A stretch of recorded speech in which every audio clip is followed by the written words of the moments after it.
खुलुमबाय लोगोफोर आंनि YouTube चेनेलाव नोंथांमोन बयखौबो बरायबाय। दिनै मोनसे गोदान भिडिअ लानानै फैलायबाय। नैबे मबाइलखौ अर्डार हरदों फ्लिपकार्टआव। आंनि थाखाय नङा, सासेनि लोगोनि थाखायसो। मबाइला नोंसोरनो नुखाबाय गासैबो प्रसेसरफ्रा नै मेडियाटेक माबे processor MediaTek. Primary camera 50 megapixel, network type 5G 4G 2G 3G दाथ' बे कमन खासै, 5G आबो थाफाखासै बांसिन फनावनो। कालारा नैबेनो बेस्ट रकिं ब्लेक बेस्ट कालार बेयो। मबाइला नायदो रियेलाव माबायदि फैगोन बुंनो हाया। जेब्ला फैयो अब्ला नोंसिना आनबक्स भिडिअखौ लानानै फैखागोन। दासो इकार्टनिफ्राय मोनदों। मबाइलखौ खेवनायनि सिगां जोङो भिडिअखौ रेकर्ड खालामना लानाया मोजां, मानो होनबा ससियेल मिडियायाव गोबां फेक माल फैयो होनना बुंदों आरो आलु साबोन माबा माबि ने सार। बिदिब्ला जों मबाइलखौ खेवदिनि। नै लोगोफोर एकदम सिल पेकखौनो बहाय खेवनाय गैया। दा नुगोन मा दं मा गैया। एकदम सिल। आलु दं ना फान्थाव दं इकार्टनिफ्राय साननैल' जादोंमोन ने, दाख्लैसो हरदोंमोन 19 तारिख 18 तारिखआवसो हरदोंमोन दा। सानथाम र' मा बार मोनो जेखियानो जाया मानो सुनिबार फैबाय, बिराद थाब फैदों। नै बेजों हानोसै, बेजों केक हानाय बायदि हानोसै। मबाइलनि दामा ओरैनो 18,000 आरो बेखौ दिवालीनि अफाराव बेसेबांनि मोनदों? 13,000नि। जान्डे मुन्डानि अफाराव माखासे स्पेशल अफार दंबावो क्रेडिट कार्डजों। मबाइल मा नायदो, मबाइलाबो हेभिखाना। बिल आरो मबाइला मा मबाइल बेलाय? रियेलमि। मा बियो?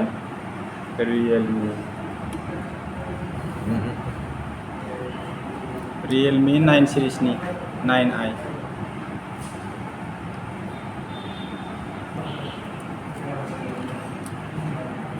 हास्लाबाय थानोसैलै जोंबो जानला मोनलानो। फोरोंलायलाङा दा सिखौ।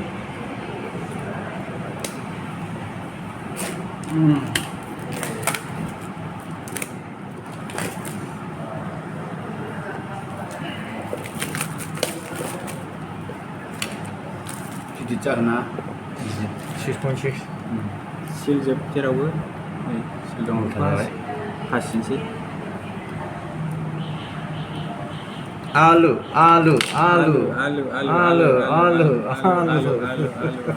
मबाइल नै माथो जेबो गैया।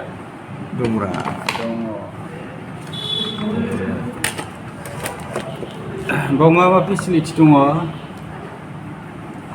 बेखौ जों गासिबो देखायजोबगोन। बेजों मोनफाबाय चार्जार केबोल, C टाइप चार्जार बे केबोल। आरो बेजोंनो जोंहा मबाइल बेखौसो लाना खावना लाथांसैलै आङो। कभार नामा 18 मानि बेसेबां बेयो? 18 वाट्सनि। बारा फास्टबो नङा, थेवबो थिगैनो दं। 18 वाटनि बेयो मा हेभिलै जोंना मोजां जाया। केस कभार मोनफाबाय मोनसे। मानो गोजाथाय बिदिनिया बुस्थुआनो बिराद सफ्ट कभारा।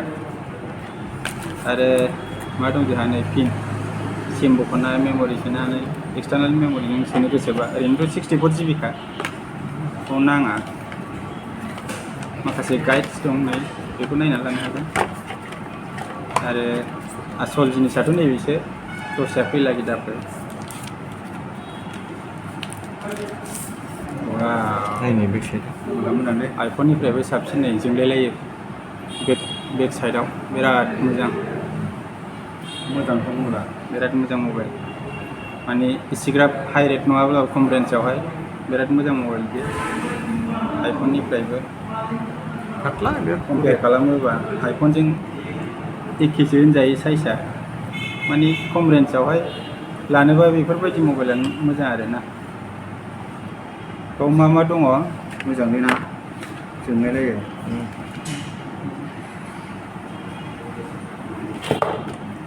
टेम्पार ओमफ्राय बावहाय इनबिल्डआवनो टेम्पार दंखायो नै मोनसे इनबिल्डआवनो टेम्पार दंखायो बिराद मोजां मबाइल बेखौ अपेन खालामगोन आंखौनो गुगोल साइनिं खालामथ'ला थेवबो फनखौ अन खालामगोन नायगोन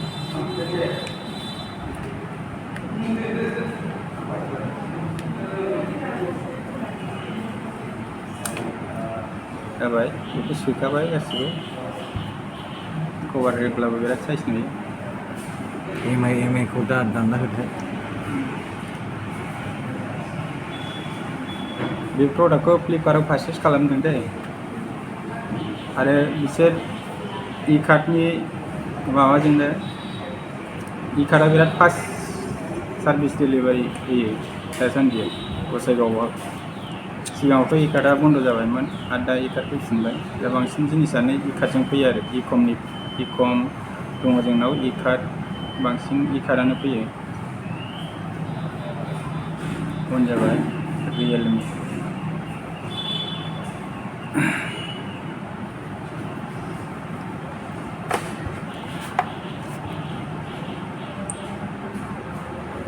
लेंगुवेजआथ' अट'मेटिक इंलिसखौ सेलेक्ट खालामखानाय इंलिसावनो नेक्स्ट होनोसै रिजन जोंना रिजन सेलेक्ट खालामनांगौआ इन्डिया बोरै इन्डियालाय इन्डिया एक्चुअलि बे मबाइला आंनि थाखाय नङा बे सासे लोगोनि थाखाय बिहरनाय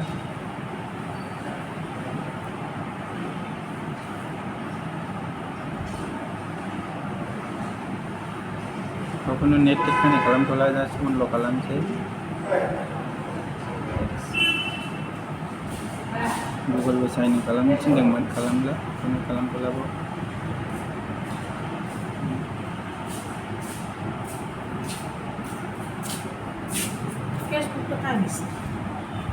पासवार्डबो होला जेबो अन जाबाय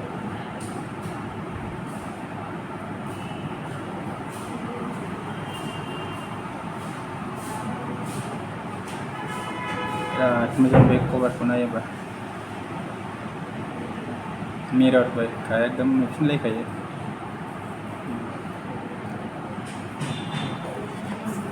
मबाइला अन अबस्था जाबाय दा बिनि फिचार्सफ्रा बिनि रेमा 4GB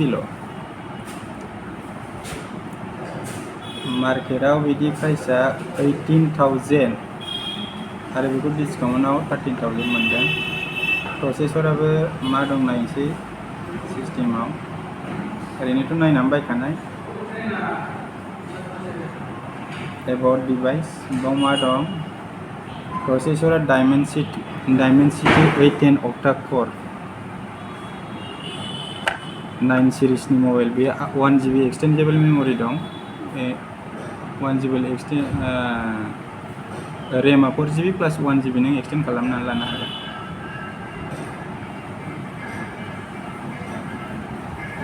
ओरैनोथ' दा 4GB रेमनि गोनांथिसै मानो होनबा नों फेसबुक आपडेट खालामनांगौबानो नोंना 500 MB गाहामनि दरखार दङ आरो गोबां भिडिअफोर इउटुबाव नोङो डाउनलड खालामना लानाय मानाय 2GB रेमनि मबाइला दा सोलिनो बिराद गोब्राब जायो थाबथायो बे गोदानावबो बिदिनो 6 माससो सोलिगोन आरो ओरैबाथाय बिराद माबा जायो दा एन्ड्रइड 12 आपडेटखा बहाय एन्ड्रइड 12 आपडेटेडखा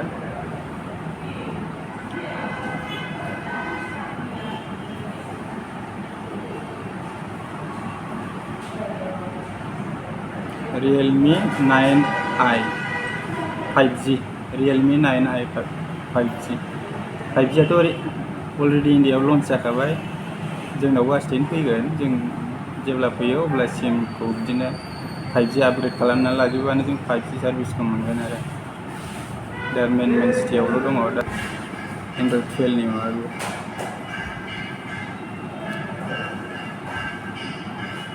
नोंना एन्ड्रइडआ नैबे मबाइल गंसेयाव बेसेबां एन्ड्रइड दं नायनि बेसेबां भार्जन आपडेटेड दं नैबे सेमसुं मा मडेलमोनलाय 23 बिनि रेटआबो बेसेबांमोनलाय 22,000 बेखौबो माबा 23,000 होनदों 23,000 औ बेखौबो अफाराव मोनदों नङा होमबा बिनि एन्ड्रइड माबाखौहाय नायनि र' बे बेसेबां सफ्टवेयारसो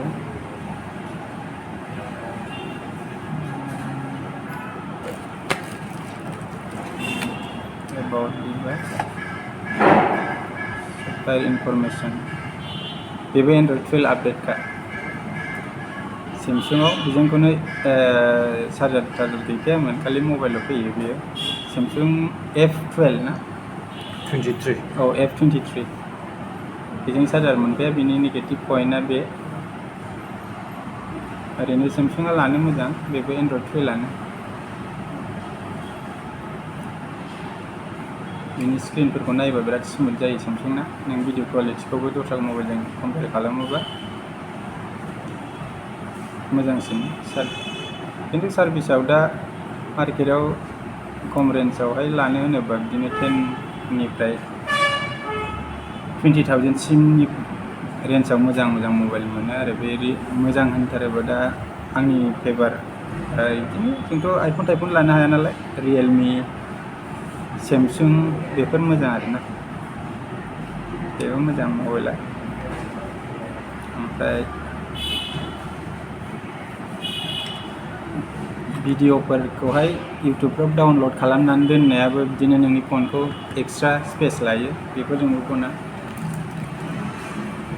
फननि मेम'रिया माबा फिलआप जायो नालाय बुङो नालाय बेजोंनो नोंना फना स्ल' जायो बेखायनो भिडिअफोरखौ गिदिर बिदिनो 1GB 2GB बेफोरबायदि फिल्म मुभिफोरखौ डाउनलड खालामनानै दोननो नाङा आरो वाट्सएपफोर बाहायोब्ला वाट्सएपआ बिदिनो नोंना बेयाव मोनसे एक्सट्रा बेकआप थायो बे बेकआपखौ अन खालामनानै दोननो नाङा बेखौ माबा खालामनानै दोननांगौ नेभाराव होनानै दोननांगौ होमब्लानो फनफोरा मोजां सोलियो आरो माखासे आबां जाबां क्लिनार माबा माबिफोर बेफोरखौ डाउनलड खालामनो नाङा बेफोरथ' बेखारसो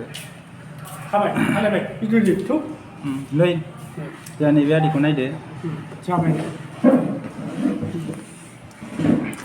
हेन्डसाम आदै औ बेनो खेबना हरदो मोजांथ' साइसआ मोजां मबाइला बिराद मोजां डाउनलड खालामनानै दोननायाबो बिदिनो नोंनि मबाइलाबोथ' फिसा सोमोन्दो नङा होमबा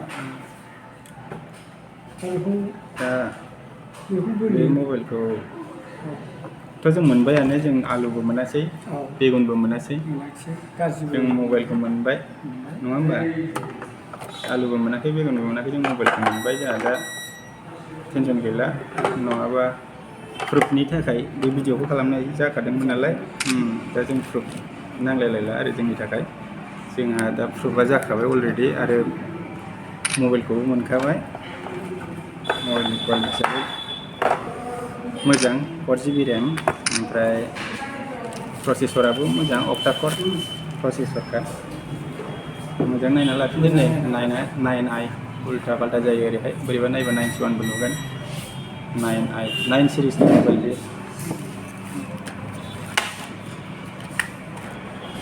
9 सिरिस बारा गोलाव खालामला बिदिब्ला दिनैनि भिडिअखौ एसे सम सिङावनो फोजोबनोसै ना मा होनो आदै माबा बुङो नामा रायजोफोरखौ बुंदोब्रा चेनेलफोरखौ साबस्क्राइब खालामसिन इउटुब चेनेलफोरखौ जाहाथे जों बेबायदिनो गोदान मबाइलफोरनि फिचारफोरखौ जों खोन्थानो